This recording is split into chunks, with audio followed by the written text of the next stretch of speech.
Hello दोस्तों, आप सभी का स्वागत है हमारे YouTube channel the CBSE garden में। आज हम लोग देख रहे हैं एनसीईआरटी का exercise 5.2 question number 15 arithmetic progression का क्वेश्चन है।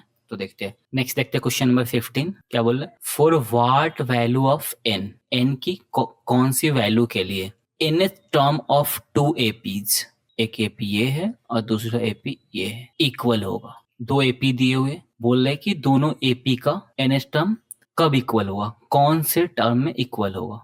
इक्वल होगा ये ऑलरेडी बोल रहा है, पूछ रहा है एन की वैल्यू क्या होगी। तो पहले एपी जो दिया है उसको लिख लेते हैं। पहला एपी कौन सा है, 63, 65, 67। एक ये एपी हमारे पास, इसका फर्स्ट टर्म क्या है 63, कॉमन डिफरेंस 65 माइनस 63 कितना है, कॉमन डिफरेंस 2। अब इसका nth टर्म निकालेंगे, तो nth टर्म क्या होता है a plus n minus 1 into D.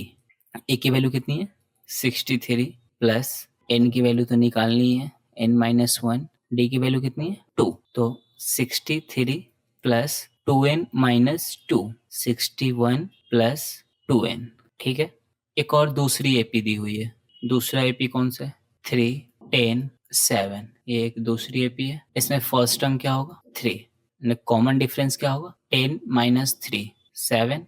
इसका भी nth टर्म निकालेंगे, क्या होगा nth term a plus n minus 1 into D.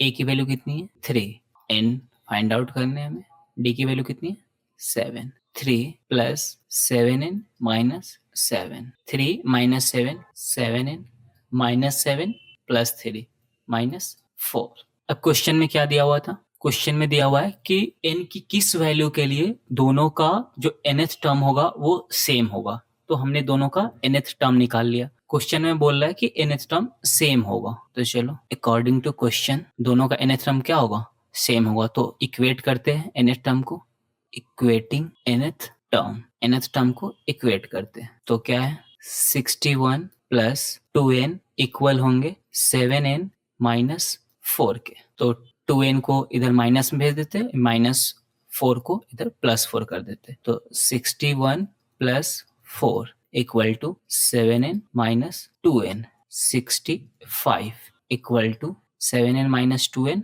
5n, n equal to 65 by 5 में आएंगे 13। तो n की वैल्यू कितनी आ गई 13। मतलब हम कह सकते हैं कि इन दोनों AP का 13th टर्म जो होगा वो इक्वल होगा।